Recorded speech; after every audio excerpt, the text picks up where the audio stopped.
Good evening, hello, and you're all very welcome back to the second lecture in the series, the John Mitchel Lecture Series 2021. Thank you very much for your taking the time to join us again this evening. My name is David Callopy. I'm a PhD candidate in the Department of History, Mary Immaculate College, University of Limerick. And the title of our second lecture is John Mitchel, United Irishman, Representations of Republicanism and Race.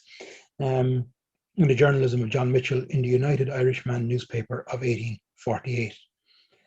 This week we're going to look at Mitchel's first solo endeavour as editor of his own newspaper, the United Irishman, taking off from where we left off last week, where he resigns from both the nation and indeed the Confederation owing to his growing militancy. This week we're going to look at his first sole endeavour as editor of his United Irishman newspaper in Dublin. So we may start. Okay, so the United Irishman, as I said at the end of last week's lecture, was published just days after Mitchel's resignation from the Policy Council of the Confederation in February of 1848, February 12th to be precise. The first edition of the United Irishman was published. The paper itself gave Mitchel the platform, John Mitchel, the platform that he wanted and required to express his more militant radical views. And the paper ran for just 16 weekly editions, each week. It ran once weekly up until May 27th of 1848. So from February 12th to from February 12th until May 27th for just 16 editions before being suppressed by the authorities owing to its radical content, which we will discuss in detail in the course of this lecture. The paper itself was based in Trinity Street in Dublin, and Mitchel symbolically stated that it was symbolically in the shadow of Dublin Castle. The readership of the United Irishman was just over 5,000, with copies being hard to obtain and passing indeed through many hands also. So the United Irishman was quite a remarkable development on the Irish journalistic landscape. It was a very radical expression, and really it represents the zenith of Mitchel's radical writing whilst in Ireland. Of course, he was imprisoned owing to his writing in the paper under the Treason Felony Act. But up until that point, the paper really stands as a really stringent example of Mitchel's clarity in writing and his ability as a journalist to express his views, however radical they may be, but he very well expresses them in the paper. The naming of the paper is very significant. He chose on the masthead of the paper to name it the United Irishman, and this is significant in the context that in doing so, he's paying homage to the United Irish movement of the 1790s, the United Irish Rebellion of 1798, and it's an important lens, if you will, to John Mitchel's thinking at this time that he chooses to name his paper as such. John Mitchel, no doubt, took inspiration from the United Irishman of 1798, but his nationalism emanated from a very different place. John Mitchel didn't accept the Enlightenment. John Mitchel didn't accept that the Enlightenment was an important event in any sense. His nationalism was much more of a romantic nature. It didn't come from the rights of man as the United Irishman's ideals of nationalism would have come from. But nonetheless, John Mitchel did share many ideals with the United Men of 1798. In my opinion, namely their lack of their call for religious unity among all faiths and none, and secondly, I suppose Mitchel was important in the sense that he didn't just pay sentimental homage to the rebels of 1798, but he also, as I think the scholar Sean Ryder has argued as well, he also took on the political aims of the United Irishmen, that being to break the connection with England. And that was something different from the rest of the Young Irelanders, because whilst correctly the Young Irelanders in 1848 made reference to the Young Irelanders, or made reference to the United Irishmen rather, as a source of inspiration, for Mitchel, they weren't just a romantic source of inspiration, they were also an ideal for political aspiration. And that's a very important distinction. But it is important to note and to state that John Mitchel's nationalism was much more romantic and much more classical than that of the United Men, whose would have emanated from the rights of man, the and set ideals. John Mitchel, as I said, didn't accept the Enlightenment. For him, there was no idea of progress in the 19th century. But the United Irishman gives to us a unique lens, an intrinsic lens into looking at Mitchel's militant expression of his views in Ireland, and he has moved away from the confines or the limitations, if you will, of his writing in The Nation, and now as the editor of his own paper, he finds those radical views find some expression. He calls upon, he is openly provoking the British authorities and the establishment in Ireland. He is open in the pages of the United Irishman. He is openly provoking them. In the first edition on the 12th of February, in the first edition on the 12th of February, he writes a letter to he writes a letter to the Viceroy, Lord Clarendon, and he openly calls, he says, he openly states his aims, and really he's provoking the authorities to deny him and to stop him, and eventually they do, and they arrest him, and we go to that. But his pen becomes his sword, as his militant Republican views find expression. It is a very radical paper, and it is a very unique, I suppose, a unique paper in the clarity of his writing as well. Is also developing greatly at this point. As I said, published in Dublin, and here you see a picture of the first ever edition. You see on the top of the masthead there, the United Irishman, and it's published in Dublin on the February 12th, 1848. February 12th, 1848. The paper was a very significant development in the career of John Mitchel.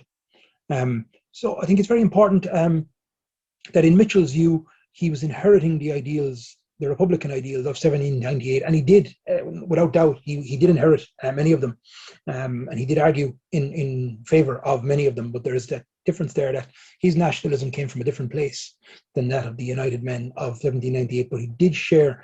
Many historians have argued that Mitchel's adopting the ideals of 1798 was just because it was the best way of breaking the connection with England.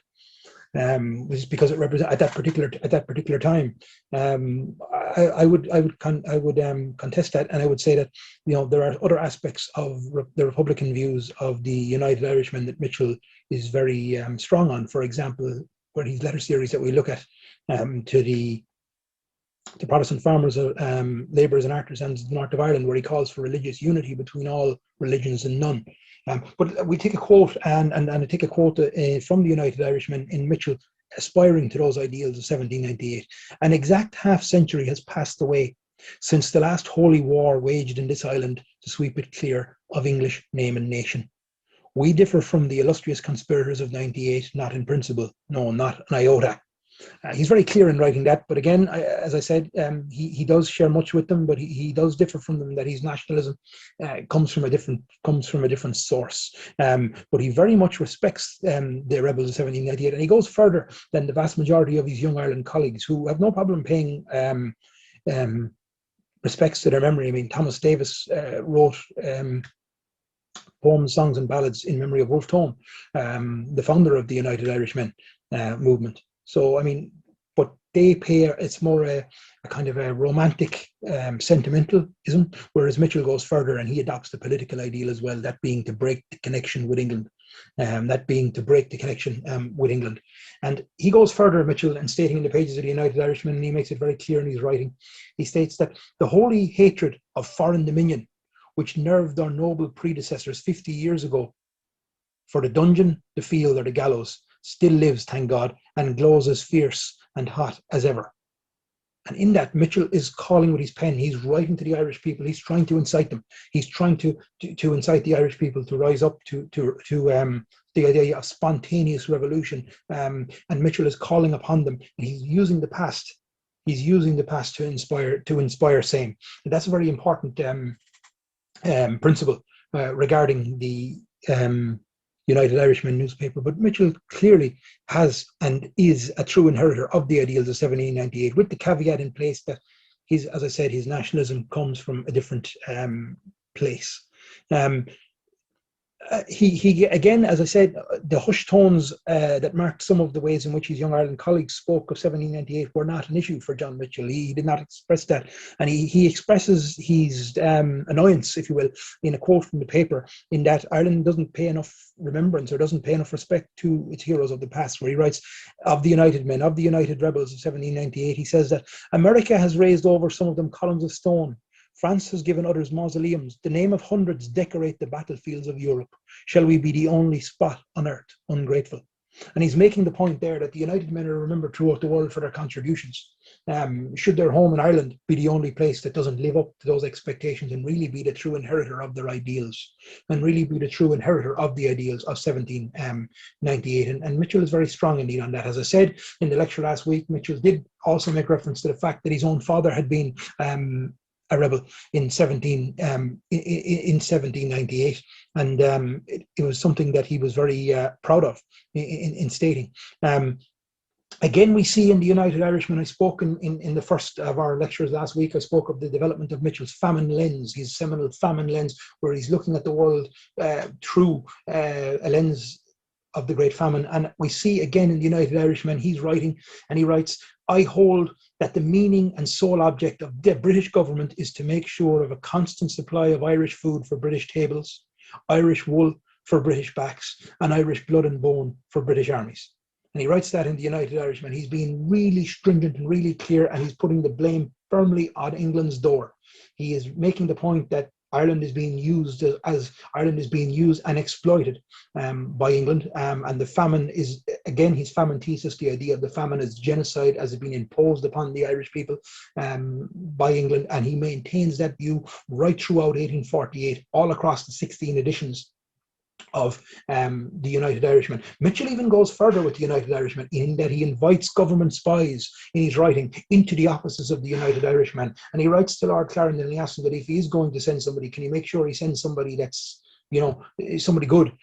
He's that sarcastic in his writing, but he's that clear. He is deliberately inciting and provoking the British authorities in Ireland into a response, and it's what he's trying to achieve. But as the central tenet and element of his writing in the United Irishman, his republicanism, and indeed his famine thesis remains to the fore.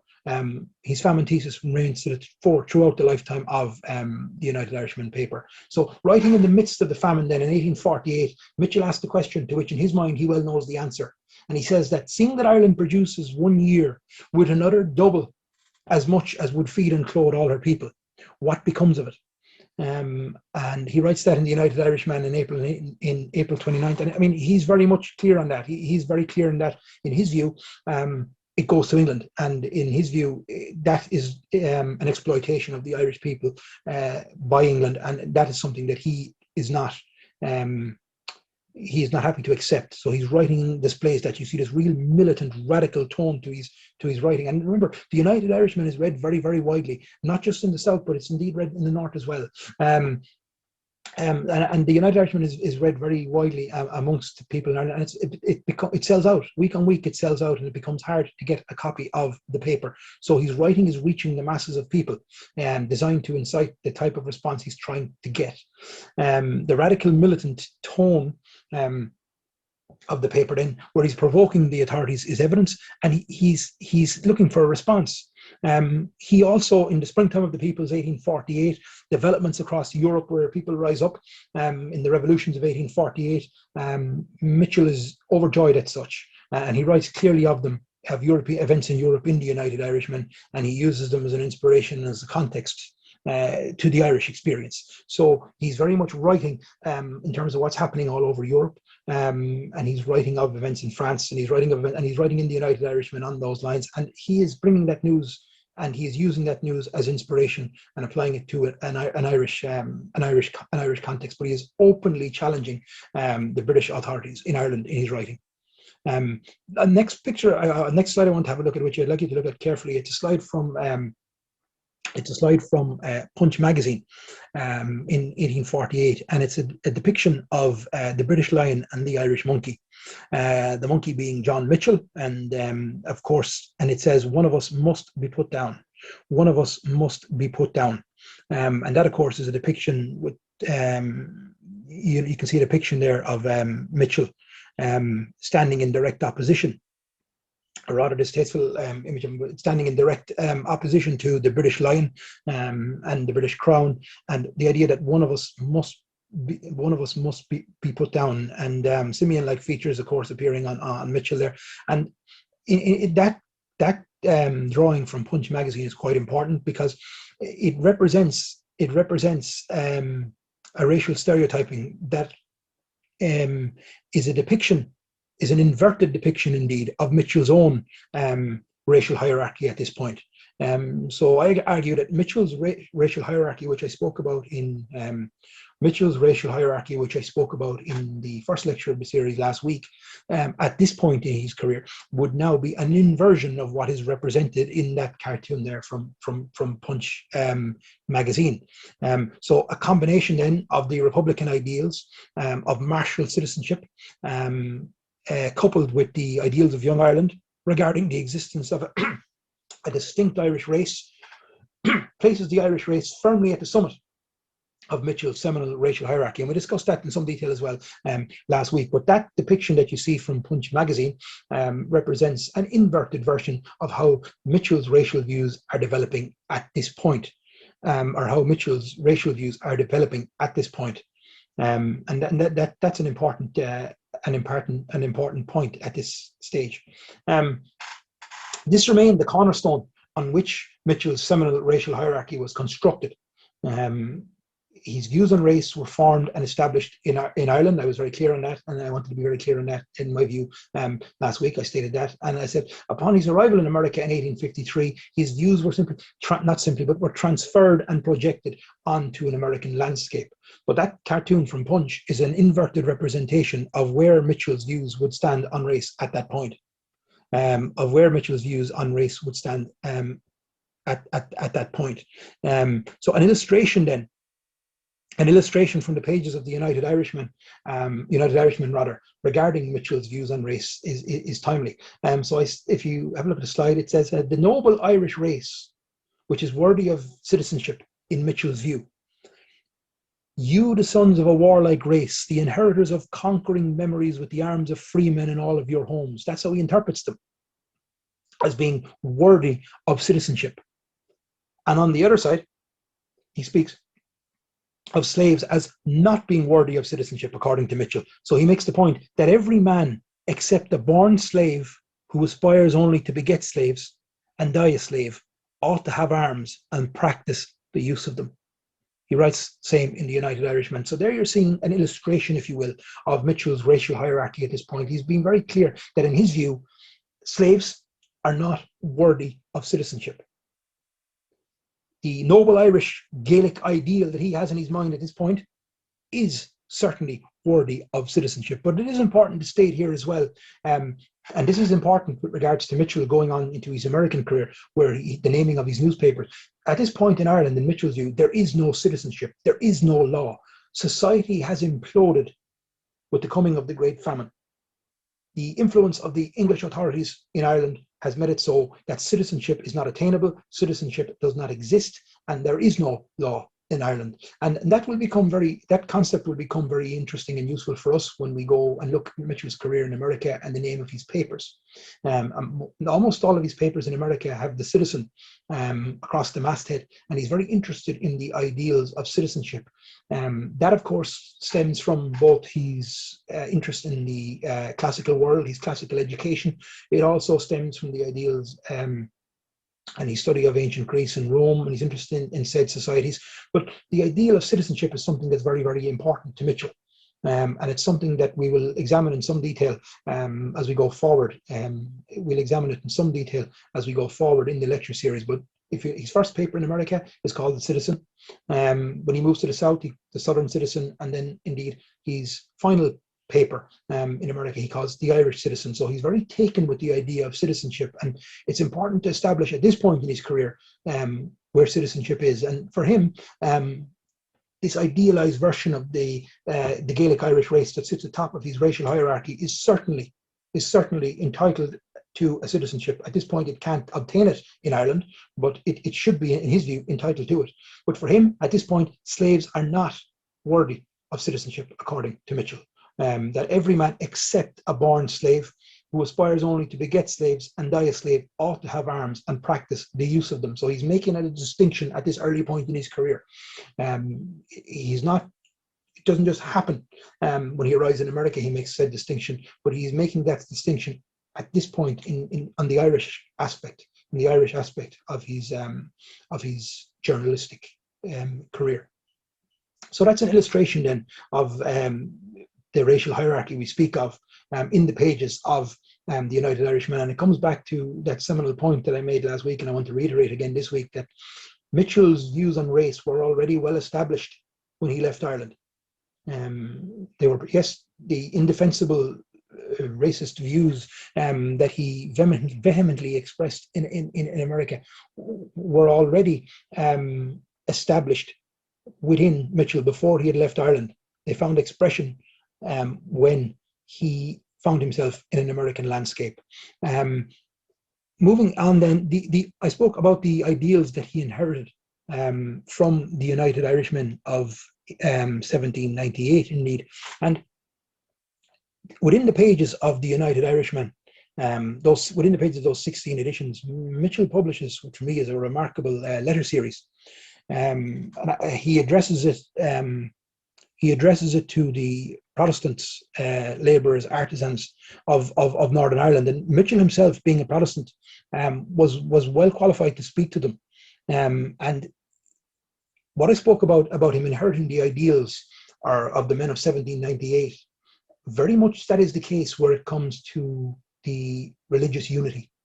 In Ireland, where religion was the issue, John Mitchel had no problem in calling for religious unity. It wasn't the same in America when colour was the issue. He didn't express the same view. But in terms of religion, John Mitchel called for unity of all creeds and none.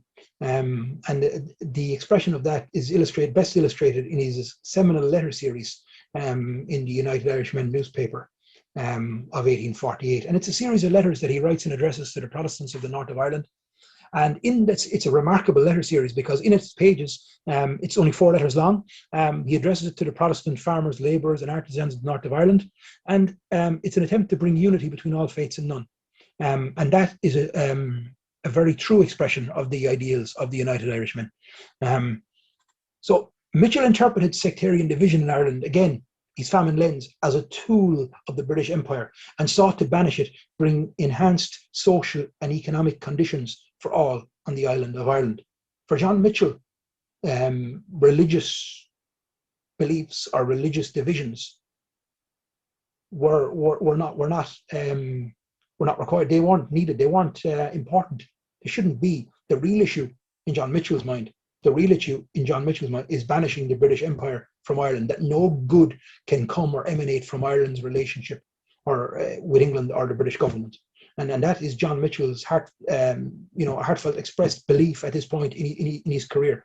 So I think this letter series is important where Mitchel is concerned, because John Mitchel is portrayed, and rightly so in a number of ways, is portrayed as a very divisive character, as somebody becoming more radical, as somebody looking to break away from the Confederation, the nation, moving into the United Irishman, falling out with some of his Young Ireland colleagues, Gavin Duffy, etc., etc. But I suppose the appearance of this letter series in the pages of the United Irishman then runs contrary to that, because it challenges his historical depiction as singularly divisive.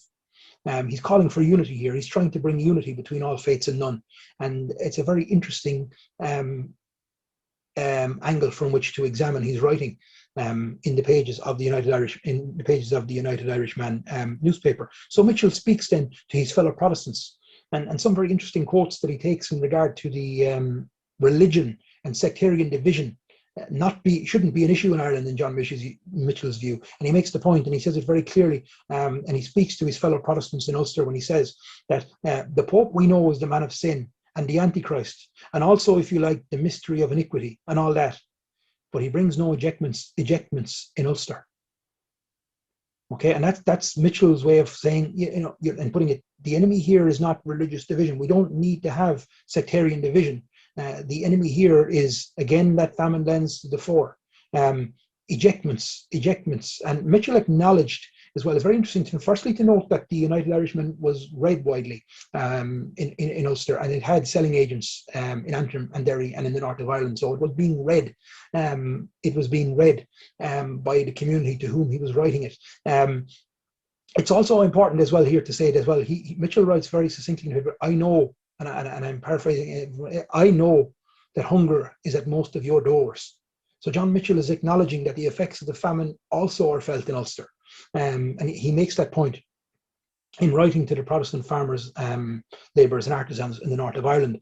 So he writes to them and he says, yes, there are religious divisions, but they don't bring ejectments in Ulster. They don't bring ejectments in Ulster. And he's calling for unity. He's calling for unity. Again, along those same lines, the 7 sacraments are, to be sure, very dangerous, but the quarter-acre clause touches you more nearly. Again, Mitchell is focusing the mind, calling for religious unity to, if you will, to take away the religious sectarian issue, to unite, a call to unity, and to unite against the common foe, that being the influence of the British Empire in Mitchell's mind in Ireland. And that's a very, I think that letter series that Mitchell writes in the pages of the United Irishman is very important. As I said, it challenges the depiction of Mitchell as singularly divisive. There's no question that he was divisive in some elements of his career. But it challenges, at this point in his career, it challenges the depiction of him as singularly divisive. It also further strengthens, in my view, his adherence. His adherence to the professed ideals of the United Men of 1798, because the stated aims, Theobald Wolfe-Tone's famous statement, the idea to unite Catholic, Protestant in the centre under the common name of Irishman, very much that's what John Mitchell is here trying to do through his letter series, published in the pages of the United Irishman, and it's a very important letter series. Running as a consistent team right throughout the pages of the United Irishman is the anti-imperial agenda. I think it was Niamh Lynch's Era Ireland article some years ago, in where she wrote that it was no coincidence that the anti-imperial challenge, or the challenge to imperialism, coincided with the lifetime of men like John Mitchell and Thomas Davis. And I suppose for Mitchell, in Mitchell's writing, that agenda is always to the fore. But really, in the pages of the United Irishman, it was so vehemently expressed. It was a very strong, consistent ideal that ran right from the very first edition of the paper on February 12th, 1848, to the very last edition on the 27th of May of the same year. And just to take a couple of examples from same, I called aloud on you, Mitchell speaking, I called aloud on you to come, he's speaking here again in his letter series, I call on you to come and help me to abolish the system that gave away the food you raised and the cloth you wove to be eaten and worn by strangers. And Mitchell here is saying, that again, his famine lens is here. His famine lens, his interpretation of the famine, his view of the famine, the idea that goods, that raw materials, that food is being exported out of Ireland and leaving the people of Ireland in a destitute situation, and he's calling for Irish unity to unite and fight against the same. He goes further, I may be a rebel, again speaking to his fellow Protestants in the north of Ireland. He writes, I may be a revolutionist, but you weave and dig for half wages. I am a Jacobin, but you are fast becoming paupers. And that's in reference to the fact that that the famine, people in the north of Ireland, the Protestants are suffering in Mitchell's view, and he acknowledges that during the famine as well. And the only way to prevent that suffering, stop that suffering, is to unite with religious unity and fight against, for what John Mitchell is and should be, the common foe, the influence of the British Empire in Ireland. And that anti-imperial agenda runs very, very much right through as a consistent theme in John Mitchell's writing, right up until the day he stopped writing. It doesn't change in any way, right up until the publication of his last newspaper, the Irish citizen. He, at that point, he's still expressing that anti-imperial agenda, and it runs as a very central theme and characteristic in his writing. Okay. Again, the United Irishman, as I said, ran for only 16 editions. It was a very short-lived. Though very powerful journalistic endeavour.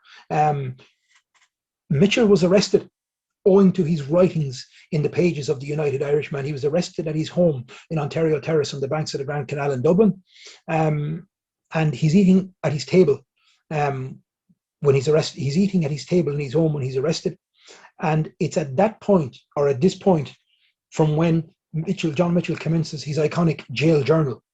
Jail journal starts with the line, "I, John Mitchel, was kidnapped from my home," and that's the line from which jail journal, or 5 years in British prisons, commences.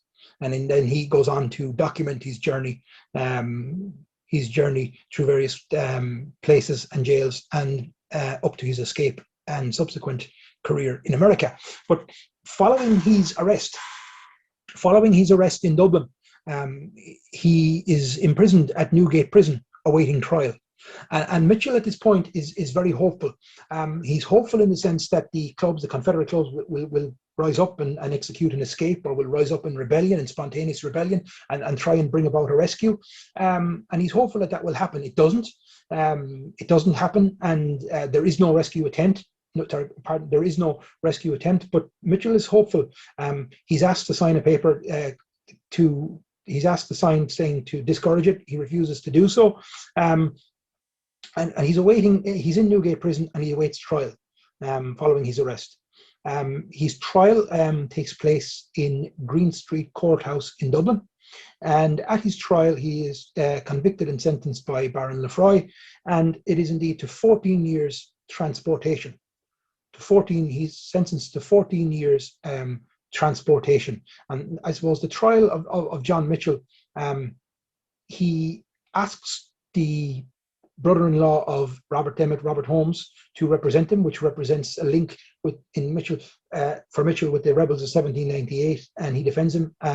He's not successful in doing so. Mitchel is convicted of treason felony under the Treason Felony Act, which had just been legislated for earlier that year, with the express purpose really of being able to convict John Mitchel. But he is imprisoned in Newgate Prison, and he's hoping for a rescue attempt or an escape. It doesn't happen. His trial happens at Green Street, and in his speech from the dock, he very significantly references Roman society.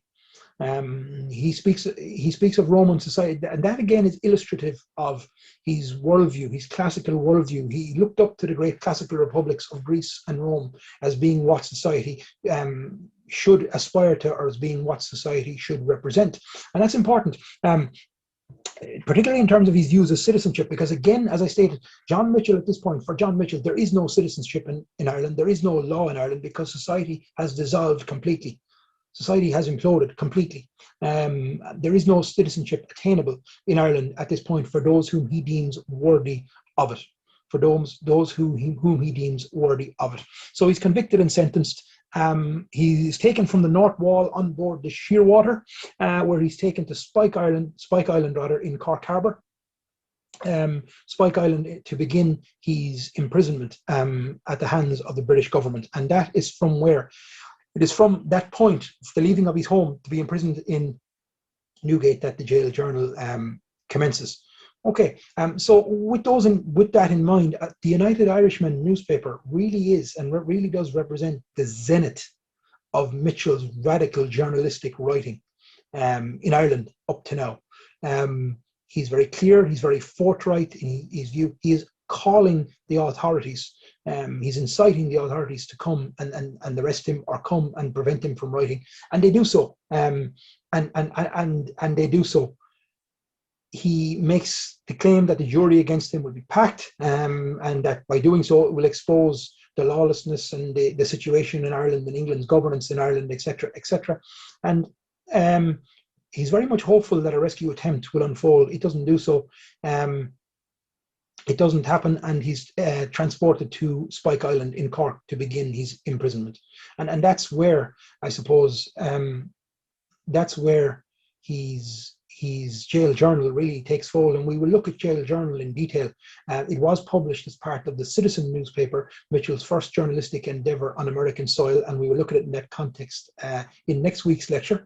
But what I would like you to consider, key points that I would like for you to consider from this week's installment is that, first of all, the idea that John Mitchel was an inheritor, a true inheritor of the ideals of the 1798 men, both in terms of his political aspirations in taking the influence of the British Empire out of Ireland, but also in terms of aspiring to the call for unity between Catholics and Protestants on our island.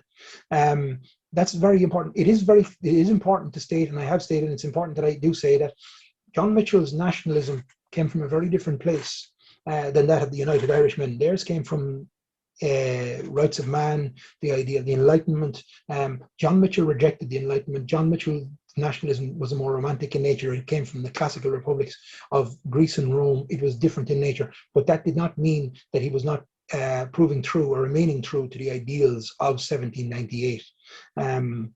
The other thing I'd like for you to consider as well is the point regarding his racial hierarchy, the expression of his racial hierarchy with regard to the Punch magazine cartoon, and how it represented an inverted version, if you will, of Mitchel's thought processes with regards to race at this point in his career. Moving from there, moving on from there, the other issue I'd like for you to consider is the presence of his seminal letter series addressed to the Protestants, labourers and artisans of the north of Ireland. That is a very, very important letter series in my view.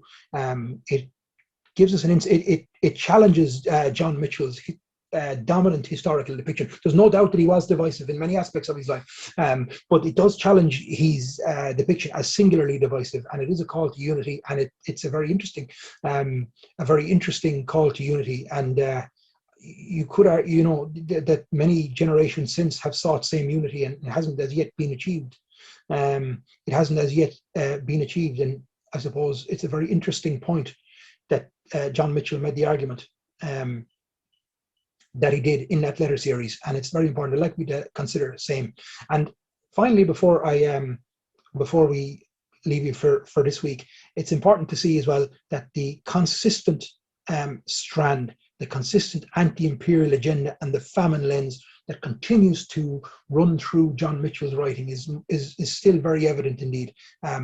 In the pages of the United Irishman. It's very interesting that he acknowledges in the pages of the United Irishman, as I stated, that hunger is at the door of his fellow Protestants in Ulster also.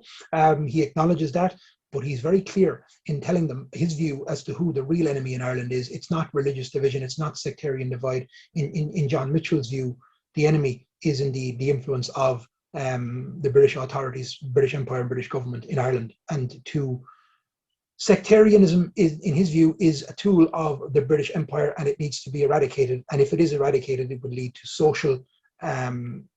to a much improved social environment and social conditions on the island of Ireland.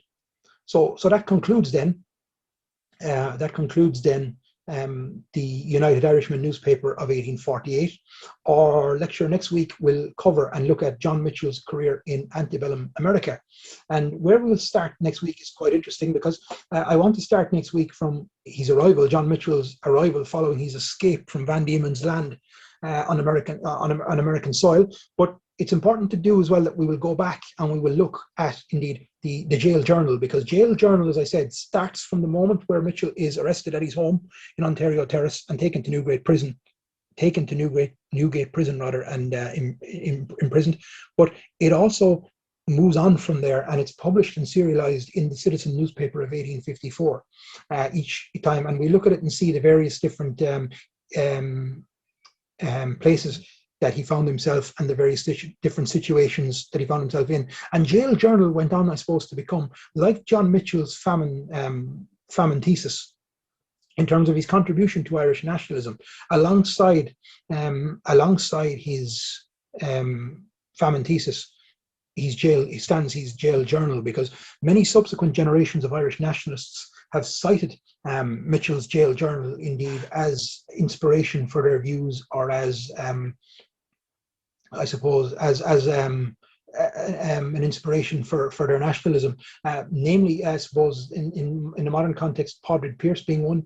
In Ghosts, written on Christmas Day, I think it was 1915, he cites 4 Irishmen he deems to be most responsible for original thought in nationalist, rising the nationalist spirit of Ireland. And John Mitchel is one of those 4 men. He cites Jail Journal as a very, very important publication. Other nationalists that have done so include Arthur Griffiths, and Arthur Griffiths, of course, very controversially, in a preface to the 1913 edition of John Mitchel's Jail Journal, with regard to John Mitchel's indefensible racial views, Arthur Griffiths wrote that in his view, John Mitchel should not have to be answerable as an Irish nationalist for same. And Arthur Griffiths wrote that in 1913. Very controversially, he wrote that in 1913. We will look at those writings in some detail, and we will also be moving on to Mitchel's American career, John Mitchel's American career next week, as well as the Jail Journal and the various writings included in same. So I'd like, first of all, to thank you all very much for your time and attention again this evening. Thank you very much for taking the time to join us, and I look forward again to the pleasure of your company next week, when we will look at John Mitchel's career in antebellum America. Thank you.